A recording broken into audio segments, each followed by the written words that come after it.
particles எல்லாமே சேர்ந்து முடியுதா? ரைட்டா? ரைட். அப்ப நாங்க ஆரம்பிப்போம்.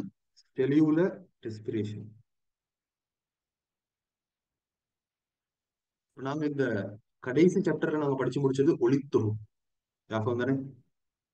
ஒளித்தொகுப்புல என்ன நடக்கிற ஒளித்தொகுப்புல என்ன நடக்கிறேன்னு சொல்ல, இப்ப தாவரங்களை பத்தி சொல்றேன்டா.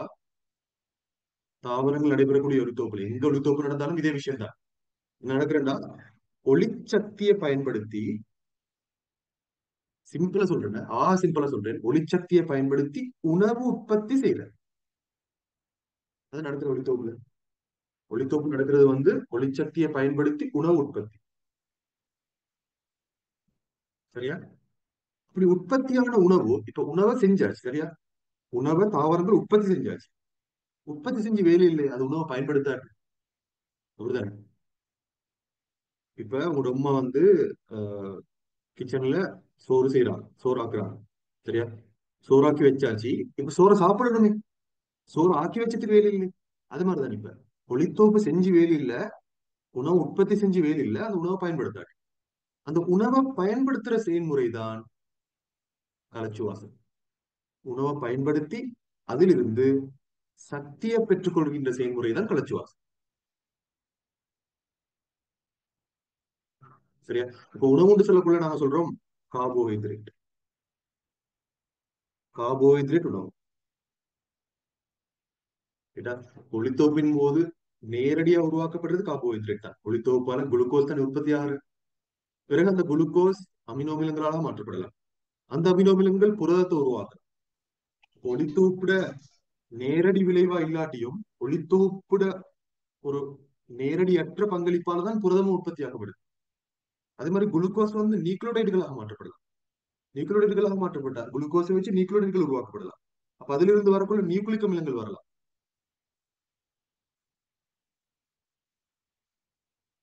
நியூக்ளிக் அமிலங்கள் வரலாம். நான் நியூக்ளிக் அமிலங்களை வந்து கடைசியா போட்டுறேன். 4வது போட்டேன். 3வது நான் சொல்றேன். இப்ப ஒளித்தோப்பின் போது வரக்கூடிய குளுக்கோஸ் கொழுப்பு அமிலங்களாக மாற்றப்படலாம், கிளிசரோலாக மாற்றப்படலாம். அப்ப அந்த கிளிசரோலை கொழுப்பு அமிலங்களை வச்சு லிப்பிட் உற்பத்தி செய்யப்படலாம். அப்ப ஒளித்தொகுப்புல நேரடியா உற்பத்தி செய்யப்படாட்டியும் ஒளித்தொகுப்புட பங்களிப்பால புரதம் லிப்பிட்டுகள் உற்பத்தியாக்கப்படுது. அது மாதிரி கார்போஹைட்ரேட்டுன்னு சொன்னா குளுக்கோஸ் மட்டுமல்ல, அந்த குளுக்கோஸ் ஃப்ரக்டோஸா மாற்றப்படலாம். அதே குளுக்கோஸ் கெலக்டோஸா மாற்றப்படலாம். அந்த குளுக்கோஸை வச்சு பல்பகுதியமாக்கல் செய்து செலுலோஸ் உற்பத்தி ஆக்கப்படலாம், மாப்பொருள் உற்பத்தி ஆக்கப்படலாம். கேட்டா, கயிற்றின் உற்பத்தி ஆக்கப்படலாம். தாவரங்கள் நான் கயிற்றின் உற்பத்தி ஆகல சொல்றேன். குளுக்கோஸ் இருந்தாலே வந்து அதை வேற வேற வேற சேர்வைகளாக மாத்தி பல்வேறு கார்போஹைட்ரேட்களையும் உருவாக்கலாம், குளுக்கோஸ் மட்டுமல்ல. அப்ப ஒளித்தோப்பின் நேரடியாகவோ ஒளி ஒளித்தோப்பின் மூலமா நேரடியாகவோ அல்லது மறைமுகமாகவோ இந்த 4 சேதன சேர்வைகளும் பிரதானமாக உருவாக்கப்படுது. ரைட்டா? பிரதானமா உருவாக்கப்படுது. அப்ப இவங்களைத்தான் நம்ம உணவுன்னு சொல்றோம். விளங்குதா? கார்போஹைட்ரேட்டுகள், புரதம், லிப்பிட்.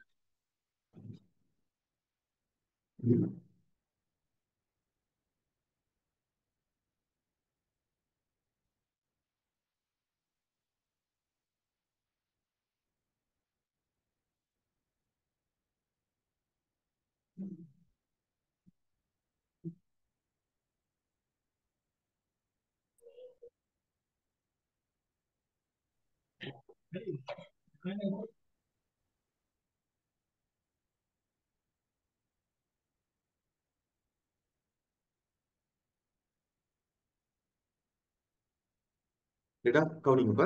அப்ப உணவுன்னு சொல்றது வந்து இந்த கார்போஹைட்ரேட், புரதம், லிப்பிட் இதுகள் தான். அப்ப இந்த உணவை வந்து நாங்க உற்பத்தி செஞ்சு வேலை இல்லை, அதை பயன்படுத்தாட்டி அதை பயன்படுத்துற செய்முறைக்கு தான் நாங்க சொல்ற கலச்சுவாசம். இப்ப கலச்சுவாசத்துல கார்போஹைட்ரேட்டுகளுக்கு மட்டுமல்ல, புரதங்களுக்கும் ஈடுபட முடியும், லிப்பிட்டுகளும் ஈடுபட முடியும், நியூக்ளிக் அமிலங்களுக்கும் ஈடுபட முடியும். எங்களோட புக்ல நியூக்ளிக் அமிலங்கள் ஈடுபடுற முறை சம்பந்தமா எங்க புக்ல கதைக்கப்படல. ரைட்டா? நியூக்ளிக் அமிலங்கள் இந்த கலச்சுவாச செயல்முறையை பத்தி எங்க புக்ல கதைக்கப்படல. புரதங்கள் எப்படி ஈடுபடுது, லிப்பிட்டுகள் எப்படி ஈடுபடுது, அதே நேரம் கார்போஹைட்ரேட்டுகள் எப்படி ஈடுபடுதுன்னு சொல்லி நாங்க படிக்கிறோம். ரைட்டா? அப்ப ஒளித்தொகுப்பால உணவு உற்பத்தி செய்யறோம். கலச்சுவாசத்தால அப்படி உற்பத்தி செய்யப்பட்ட உணவை பயன்படுத்தி சக்தியாக மாத்தி உடல் செயல்முறைகளுக்கு பயன்படுத்துற அவ்வளவுதான். அப்படி சொல்லலாம். உணவை சக்தியாக மாற்றி அந்த சக்தியை எடுத்து உடல் நடைபெறக்கூடிய செயல்முறைகளுக்கு பயன்படுத்தலாம். அதான் கலச்சுவாசம். சரியா? ரைட். அப்ப முதலாவது நாங்க ஆஹ், ரைட், இன்னும் சொல்லிட்டீங்க, இன்னும் நிறைய விளக்கங்கள் இருக்கிற சொல்லிட்டே வாசி போமா. ரைட். அப்ப கலச்சுவாசம்னு சொல்றது இரண்டு முறைகள் நடைபெறலாம். கலச்சுவாசம் சொல்றது இரண்டு முறைகள் நடைபெறும். ஒன்றுக்கு நான் சொல்றது வந்து காற்று சுவாசம். ரெண்டாவது நான் சொல்லுவோம் காற்றின்றிய சுவாசம். காற்று சுவாசம், காற்றின்றிய சுவாசம். சரியா? காற்று சுவாசத்துக்கு எங்களுக்கு இன்னொரு பேர் அடிக்கிற காற்றிற் சுவாசம். காற்றிற் சுவாசம். காற்றிற் சுவாசம். அப்படி இல்லைன்னா உங்களுக்கு சொல்லலாம் காற்றுள்ள சுவாசம். காற்றுள்ள சுவாசம். இப்படி எல்லாம் வேர்ட்ஸ் வார.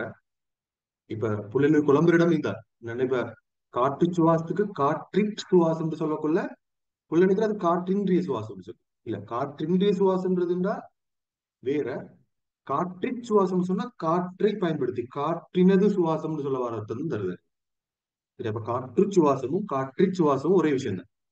ஆனா காற்றின்றிய சுவாசம்ன்றது வேற. கேட்டா உங்களுக்கு அந்த காற்றிட்டு வரக்குள்ள நினைக்கிற வந்து காற்றின்றிய சுவாசம். இல்ல, காற்றிட்டுண்டாலும் காற்று சுவாசம்னாலும் ஒன்றுதான். காற்று சுவாசம்னாலும் காற்றால பயன்படுத்த காற்றினது சுவாசம் அர்த்தம் தருது. காற்றின் சுவாசம்னாலும் அந்த காற்றின் சுவாசம்னு சொல்லுவாங்க. காற்றினது சுவாசம் தான் அர்த்தம் இங்க. கேட்டா அப்ப யார் வச்சுக்கோங்க, காற்று சுவாசத்துக்குரிய ரெண்டு பேர்கள் தான் காற்றின் சுவாசம்னு சொல்ற, காற்றுள்ள சுவாசம்னு சொல்ற. இன்னொன்று காற்றின்றிய சுவாசம். அப்ப ரெண்டு வாரம் கலச்சுவாசம், ரெண்டு வாரம் காற்று சுவாசம், காற்றின்றிய சுவாசம். காற்று சுவாசம் சொன்னால் ஒட்சிசன் பயன்படுத்தப்பட்டு நடைபெறக்கூடிய சுவாசம். காற்றின்றிய சுவாசம் என்றால் ஒட்சிசன் பயன்படுத்தப்படாமல் நடைபெறக்கூடிய சுவாசம். சிம்பிளா சொல்ல போனா அதான் விஷயம். சரியா? ஒட்சிஜன் பயன்படுத்தப்பட்டு நடைபெறக்கூடிய சுவாசம் காற்று சுவாசம். ஒட்சிஜன் பயன்படுத்தப்படாமல் நடைபெறக்கூடிய சுவாசம் காற்றின்றிய சுவாசம். சரிடா? அப்ப பாருங்க, இப்ப கலச்சுவாசத்தை நாங்க ரெண்டா பிரிக்கிறோம். காற்று சுவாசம், காற்றின்றிய சுவாசம். இப்ப எந்த சுவாசம் இருந்தாலும் சரி, காற்று சுவாசம் இருந்தாலும் சரி, காற்றின்றிய சுவாசம் இருந்தாலும் சரி, எந்த சுவாசத்துல நோக்கம் என்னன்னு சொன்னால் உற்பத்தி செய்யப்பட்ட உணவை சக்தியாக மாத்துறது. உற்பத்தி செய்யப்பட்ட உணவை சக்தியாக மாத்துறது. அதுக்குதான் நான் கலச்சுவாசம் சொல்றேன். அதுல ரெண்டு வகை தான் காற்று சுவாசம். அப்படின்னா ஒட்சிசன் பயன்படுத்தப்பட்டு உணவு சக்தியாக மாற்றப்படும் சொன்னா அது காற்று சுவாசம். ஒட்சிசன் பயன்படுத்தப்படாமல் உணவு சக்தியாக மாற்றப்படும் சொன்னா, உணவில் இருக்கிற சக்தி அல்லது உணவை உடைச்சி சக்தி பெற்றுக்கொள்ளப்படும் சொன்னால் அதுக்கு சொல்ற காற்றின்றிய சுவாசம். சரியா? ரைட். அடுத்தது இப்ப எங்களுக்கு வர முதலாவது காற்று சுவாசம். இந்த விளக்கம் தந்துட்டே வரல.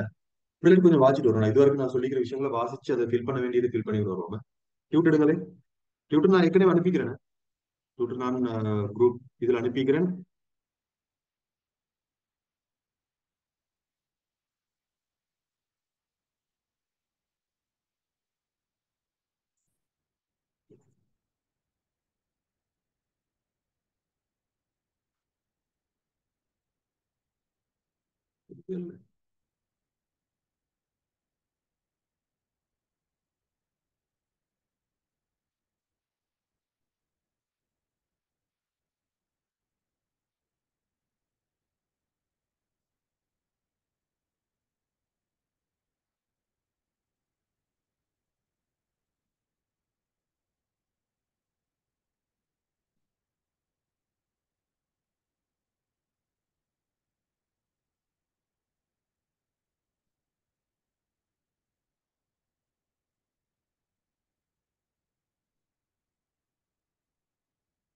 முதலாவது வாசிப்போம். கலச்சுவாசத்துக்குரிய வரையறை எடுத்த வாசிப்போம். பாருங்க, முதலாவது சொல்றேன். கார்போஹைட்ரேட் போன்ற சேதன மூலக்கூறுகளில் உள்ள, பாருங்க, கார்போஹைட்ரேட் அப்படின்னு சொல்லல, கார்போஹைட்ரேட் போன்ற சேதன மூலக்கூறுகளில் உள்ள அப்படின்னா அது புரதங்கள், லிப்பிட்டுகள், இது எல்லாமே சேதன மூலக்கூறுகள் தானே. அதுகளையும் அன்னைக்கு இன்க்ளூட் பண்ணல, அன்னைக்கு டிரெக்டா சொல்லல, ஆனா அதுகளும் இன்க்ளூட் பண்ணப்படணும். சரியா? ஆனா இதுதான் வரைவு என்னோட புக்ல தந்திக்கிறது, நேரடியாக அதை எழுதணும். நீங்க வேற எதுவுமே இதை தவிர வேற எதுவும் எழுதவான. ஆனா இன்னைக்கு கார்போஹைட்ரேட் போன்ற சேதன மூலக்கூறுகள் வரக்குள்ள அன்னைக்கு விளைகொள்ளும் அன்னைக்கு லிப்பிட்டுகள், புரதங்கள் எல்லாமே வரும்னு சொல்லி கலச்சுவாசத்துல லிப்பிட்டுகள், புரதங்கள் எல்லாம் ஈடுபட முடியும். அதெல்லாம் நம்ம படிக்கும் இந்த பாடத்துல அதான் முழுக்க முழுக்க படிக்க போறோம். அப்ப கார்போஹைட்ரேட் போன்ற சேதன மூலக்கூறுகளில் உள்ள இரசாயன சக்தியை நொதியங்களால் ஊக்குவிக்கப்படும் தாக்கங்களினால் படிப்படியாக ஒட்சியேற்றப்படுவதன் மூலம். இது என்னது ஒட்சியேற்றப்படுவதன் மூலம்? இப்ப விளங்கும் உங்களுக்கு. சரியா? கார்போஹைட்ரேட் போன்ற சேதன மூலக்கூறுகளில் உள்ள இரசாயன சக்தியை நொதியங்களால் ஊக்குவிக்கப்படும் தாக்கங்களினால் படிப்படியாக ஒட்சியேற்றப்படுவதன் மூலம் விடுவித்து உயிருள்ள கலங்களுக்கு ஏடிபி வடிவில் கிடைக்க செய்யும் செயல்முறை கலச்சுவாசம் சொல்லப்படும். அப்படின்னா அந்த சக்தி விடுவிக்கப்பட்டதுன்னு சொல்றது என்னன்னா, கார்போஹைட்ரேட் போன்ற உணவுகள் எடுத்து அதை நான் சக்தியாக மாற்றன்னு சொல்லி சக்தியாக மாற்றக்கொள்ள அதை சக்தியா வச்சுக்கொள்றது. அதையும் ஏடிபின்னு சொல்லக்கூடிய ஒரு மூலக்கூறை தான் வச்சுக்கொள்றேன். சரியா? ஏடிபின்னு சொல்லக்கூடிய ஒரு மூலக்கூறாக மாற்ற வச்சுக்கொள்றேன்.